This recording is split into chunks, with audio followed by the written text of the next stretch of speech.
How's it going, everyone? This is Broitsu bringing you a follow-up to my last video on case ratios. If you haven't seen that discussion yet, I recommend checking it out to get an understanding of what we're going to be talking about, but in this video I'm going to go over some comments left by you guys and go a little more in-depth on topics from the original video. This is going to be a lot more loosely scripted and not edited as much, just so I can get this to you as soon as possible, but rest assured that Yu-Gi-Oh! Math 2 will be a lot more like the first. So let's get started with our first comment that comes from user Triangle Sushi on Reddit. He says, "I don't think this is accurate. The problem is in the subtleties of assuming each case has a 50% chance of containing a single Starlight rare. For example, if I open 11 boxes of a case and none of them have a Starlight, then the final box has a 50% chance of containing one. Or if I open 11 boxes and 23 packs without a Starlight, then the final pack would have a 50% chance of containing a Starlight. This could be true, but I'm not convinced it's a reasonable assumption. It could reasonably be instead that each box has a 1 in 24 chance of containing a Starlight, such that if you were lucky, it would be possible to get multiple Starlights in one case, and the probability that a case contains a Starlight drops to 1 in 24 when given the first 11 boxes of that case didn't contain one." And then he goes on to edit it, saying that, "After thinking some more, I believe that under the video's assumptions, meaning my video, if I open 11 boxes of a case and none of them have a Starlight rare, then the final box has a 1 in 13 chance of containing a Starlight, not 1 in 2 as I claimed above. My argument holds, but I felt like I should clear that up."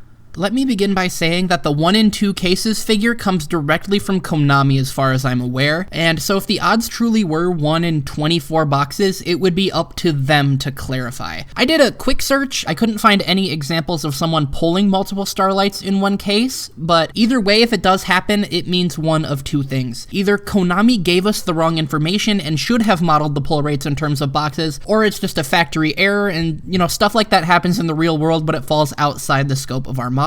So in these models, the ones used in my video, we are assuming that what Konami told us is accurate, and in this case, it is 100% correct in your assertion that the last box in a case has a 1 in 13 chance if the previous ones do not. So let's go over why that is, because it's not really intuitive. So a Starlight rare could appear in any of the 12 boxes in a case, but since it's only 50-50 on a given case, then for every case that does have a Starlight, there is a possibility where it does not. We can model this as a group of 24 cases with 12 duds and 12 good cases, each with a Starlight rare in a different box. Each particular case we open will belong to one of these scenarios. When we start opening the cases, we gain new knowledge about what scenario it could be. Before we open anything, we see right away that there is a 1 in 24 chance of being a Starlight in this first box, and a 12 in 24 chance of there being one in the whole case.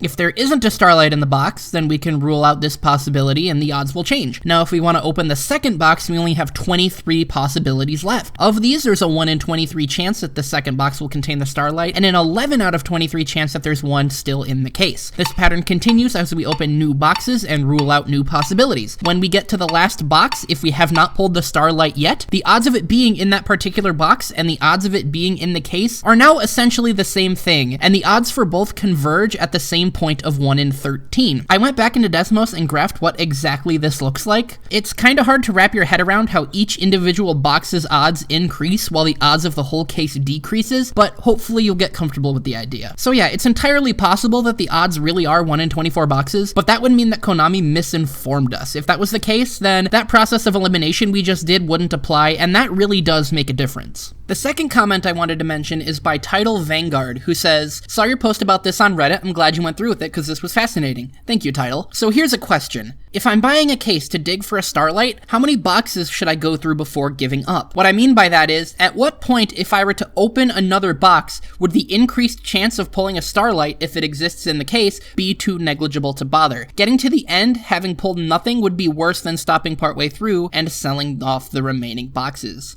And the reason I saved this for the second question is because we can use the same graph generated from the last one. As you continue to open boxes, not only do your odds increase of pulling a Starlight in each particular box, but so does the amount that your odds increase. It's kinda hard to see when zoomed in like this, but changing the window dimensions should reveal pretty nicely that for every box you open, your odds get better, and the jumps between those odds also get better. If you want to think of it in terms of what is in the rest of the case, so looking back at this red curve, as you open each box, the odds of the total in the rest of the case go down. So if you open one box then that is enough to bring your odds below 50% for the rest of the case, and the odds are no longer in your favor. So if you want to think about it that way, just one box is all you need to know that the odds are against you. At the end of the day, it all comes down to what you are willing to risk. I hope I answered your questions, guys, and thanks so much for watching and interacting.